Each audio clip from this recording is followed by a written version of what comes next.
नमस्कार मित्रांनो, लक्ष्मीच्या पावलांनी ह्या मालिकेच्या आजच्या भागामध्ये आपण पाहणार आहोत की अद्वैत विचार करत असतो की राहुलने या पैशाचं नक्की काय केलं असेल.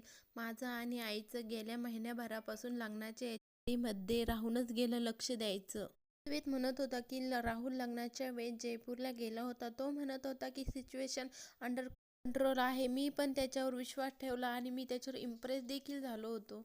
मी आबांना देखील सांगितलं होतं त्याचं कौतुक करायला. मनातच अद्वैत म्हणत असतो की त्याच्यावर विश्वास ठेवून चूक तर नसन केली. पण तो माझा भाऊ आहे. अद्वैतला राहुलचं बोलणं आठवत असतं लग्नाच्या दिवशीचं. अद्वैत खूप डिस्टर्ब झालेला. दुसरीकडे कलाच्या डोक्यात देखील एक विचार येतो की राहुल लग्नाच्या वेळेस जयपूरला गेला होता. त्यावर तो नक्की तिथेच गेला होता का हे शोधून काढायला हवं. खूप महत्वाचा पॉइंट आहे हा. वरून नक्की कळेल राहुलच्या डोक्यात नेमकं काय चालू आहे. अद्वैतच्या रूमचा दरवाजा वाजवते आणि अद्वैत म्हणतो की एस कमी. कलाला पाहून अद्वैत म्हणतो की तू का आलीस पुन्हा. अद्वैतला म्हणते की मला जाता जाता एक मुद्दा आठवला म्हणून मी परत आले. आपल्या लग्नाच्या वेळेला राहुल नक्की जयपूरलाच गेला होता ना. की तू चौकशी केली आहे का नीट. अद्वैत कलाला म्हणतो की तू समजतेस काय स्वतःला. तुला काय वाटतं जगात तुला एकटीलाच अक्कल आहे, बाकीचे सगळे वेडे आहे का. मला अक्कल शिकू नको. त्यावर कला म्हणते की तुला माझ्याशी नीट बोलताच येत नाही का. म्हणते की मी तुला मदत करण्याचा प्रयत्न करते आणि तू मलाच ओरडतो. वेद कलाला म्हणतो का कशासाठी मदत करते. मी तुला विचारलंय का मी डिपेंड आहे का तुझ्यावर. काही अक्कलच नाही आहे का असं वाटतं का. त्यावर कला म्हणते मी असं म्हटले का. वेद म्हणतो की तुझ्या आधी मला सुचलंय राहुल जयपूरला गेला होता की नाही याची चौकशी करायची. तू काही विशेष सांगितलेलं नाही. कला म्हणते की मी सांगायला आले हेच चुकलं माझं. इथून पुढे नाही येणार तुला मदत करायला. आणि तिथून कला निघून गेल्यानंतर अद्वैत त्या शर्मा मॅनेजरला फोन लावतो. आणि त्या शर्मा मॅनेजरला विचारतो की आपल्या शॉपमध्ये एक ॲक्सिडेंट झाला होता, नक्की काय झालं होतं. त्यावर ते शर्मा म्हणतात की वर्कशॉपमध्ये शॉर्ट सर्किट झालं आणि एक जण जखमी देखील झाला होता. विचारतो की तिथे राहुल सर आले होते का. त्यावर ते शर्मा सर सांगतात की हो आले होते, ते इथेच होते. जात असते तेवढ्यात राहुल येतो आणि कलाला म्हणतो की कला वहिनी झाली का शोधाशोध, सापडलं का काही. तू कितीही प्रयत्न कर तुला माझ्या विरोधात काही एक सापडणार नाही. सगळं जे चाललं आहे ना निव्वळ टाइमपास आहे, त्याचा काही फायदा होणार नाही. म्हणते तसं झालं तर चांगलंच आहे ना राहुल तुझ्यासाठी. तू एवढं म्हणतोयस तर मी एवढे हातावर हात ठेवून नाही बसणार. शोधाशोध करणारच. कधी ना कधी तरी काहीतरी हाती लागणारच. मी प्रयत्न करत राहणार. कधी ना कधी माझ्या हाती यश नक्की लागेल. राहुलला फोन येतो आणि राहुल फोनकडे बघतो आणि कलाला म्हणतो की अजून आपलं बोलणं पूर्ण नाही झालंय, सी यू. आणि तिथून निघून जातो. जिंचा फोन असतो राहुलला आणि तो उचलतो आणि म्हणतो बोला शर्मा सर. त्यावर शर्मा सर बोलतात की अद्वैत सरांचा फोन आला होता. ते विचारत होते की राहुल तिथे आला होता का. नंतर सगळेजण नाश्ता करायला बसलेले असतात. कला सगळ्यांना नाश्ता वाढत असते. ती जाते नाश्ता वाढायला. तो आवाजात अद्वैतला म्हणते की अद्वैत. तितक्यात आबा म्हणतात की मला भात वाढ जरा. आणि कला म्हणते हो आबा वाढते. रोजचं सारं लक्ष कलाकडेच असतं. मनातच विचार करत असते की नक्की काय चाललं आहे या दोघांचं. मुलगी काही ना काही निमित्त काढून माझ्या मुलाच्या भोवती घुटमळते.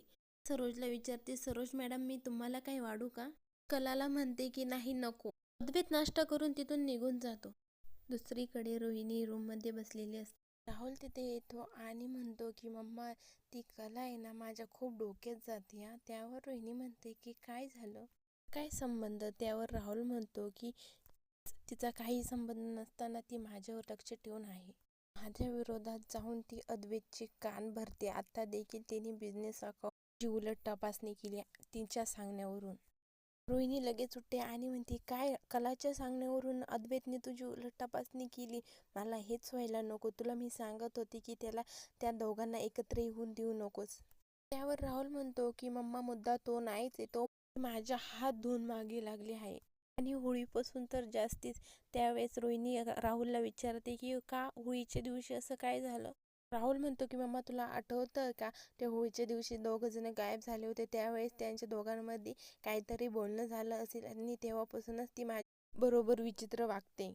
रोहिणीला म्हणतो की तिला समजावून सांग. त्यावर रोहिणी म्हणते की मी ह्या बाबतीत तुझी काही एक मदत करू शकत नाही राहुल. दुसरीकडे कला विचार करत असते की राहुलचं सत्य लवकरात लवकर शोधायला हवं. तो तर त्या दिवशी दुसऱ्याच कोणत्या तरी मुलीसोबत बोलत होता. हे असं असेल तर ते लवकर शोधून काढलं पाहिजे सत्य. अद्वैत देखील तोच विचार करत असतो. राहुलने खरंच नैनाला पळून नेले असेल का? अद्वैत म्हणत असतो की मला लवकरात लवकर राहुलचं सत्य शोधून काढावं लागेल, नाही तर ही अति आगाऊ माझ्या आधी शोधून काढेल आणि आबाचं पुन्हा एकदा क्रेडिट मिळवेल. दुसरीकडे खरेंच्या घरी दिनकरला चहा घेऊन येते. दिनकर हिशोब काढीत असतो, पण दिनकरला खूप टेन्शन आलेले असते. दिनकर चहा घेत नाही. त्यावर संगीता म्हणते की अहो कसलं टेन्शन आहे, चहा तर घ्या. त्यावर दिनकर म्हणतो की मी मागच्या महिन्यात हप्ता भरला नाही कर्जाचा, आता कसं बी झालं नाही ह्या महिन्यात भरावीच लागेल कर्जाचा हप्ता. दिनकर म्हणत असतो की नुसतं मिसळीच्या याच्यावर नाही ताळमेळ खाणार, घराचं कर्ज आहे ना ते तर फेडावंच लागेल. प्लीज बोलते आणि म्हणते मम्मा तुझं काय चाललंय, किती वेळ झाला इकडे टाइमपास करते, सकाळपासून तू साधा मला चहा सुद्धा दिलेला नाहीये. संगीता चिडते व तिला म्हणते की हात मोडले का तुझे? ते की काय यार मम्मा, बाबांसाठी चहा केलास ना तर मला पण द्यायचा ना एक कप. तर काजल नैनाला म्हणते की ए दिदे, तरी विचार करून बोलत जा. हवा असेल तर स्वतः करून घे ना, आईला कशाला कामाला लावत आहेस तू? दिसत नाही का दोघं जण किती काळजीत आहे ते, आणि हे सगळे ना तुझ्यामुळं होत आहे. तुझ्याच लग्नासाठी कर्ज काढलंय ना म्हणून हे सगळं होतंय. आता दुसऱ्याला मदत जर नसन करायची ना करू नको, पण स्वतःची कामे स्वतः करत जा. सुनावते काजल ती. दुसरीकडे कला अद्वैतकडे जाते आणि अद्वैत म्हणतो की बोल लवकर, मला टाइम नाही. त्यावर कला म्हणते की टाइम सोडून तुझ्याकडे सारं काय आहे, मी देखील इथे मुक्कामाला नाही आले. अद्वैत म्हणतो की हा टाइमपास करण्यापेक्षा पुढं बोल ना, काय काम आहे ते. अद्वैतला म्हणते की हे बघ मला राहुल विषयी बोलायचं आहे. अद्वैत म्हणतो की मला वाटलंच होतं, बघ लवकर बोल, मला खरंच टाइम नाही आहे, नाहीतर रात्री आल्यावर बोलू आपण. कला म्हणते की मला असं वाटतं आपण राहुलची कार डिटेल चेक करूयात, म्हणजे आपल्याला कळेल की राहुलने पैसे कुठे खर्च केले ते. लग्नाच्या वेळेस तो खरंच जयपूरला होता की हे देखील कन्फर्म होईल. त्यावर अद्वैत म्हणतो मला खरं खरं सांग, तुझ्या डोक्यात तुला जगात तू एकटीच हुशार आहे असं वाटतं ना? कला म्हणते त्याचा काय संबंध, आता बोलून कोण वेळ घालवतंय? बघ अद्वैत, इथं मी माझी हुशारी दाखवायला नाही आलेली आहे, जे काही सुचलं ते सांगायला आले आहे मी. पण आपल्याला काय फॅक्ट्स आहे हे तरी क्लिअर होतील. मला ते सुचलंय म्हणून मला त्याबद्दल क्रेडिट ब्रेडिट नकोय. अद्वैत म्हणतो मला क्रेडिट नकोय, याला सतत सतत बोलणं म्हणजे याला ॲटिट्यूड म्हणतात. आणि हा तुला मुद्दा आत्ता सुचलाय ना, हा मला काल रात्री सुचलेला आहे. आता मी ऑफिसला गेल्यानंतर राहुलचे मी बँक अकाउंट डिटेल्स मागवणार आहे. कला म्हणते की अरे मग तसं सांगायचंच ना, उगाच वाद कशाला घालत बसलाय, आवड आहे तुला वाद करण्याची. त्यावर अद्वैत कलाला म्हणतो की तुझं इगो हर्ट झाला का? म्हणते की माझा इगो हर्ट व्हायला मला इगोच नाहीये. म्हणते मी तरी का वाद घालत बसले, मला पण भरपूर कामे आहेत. अद्वैत म्हणतो एक्झॅक्टली, जा मग तू कर तुझे काम, मला काय हाती लागलं ना मी तुला कळवेल. निकाला तिथून निघून जाते.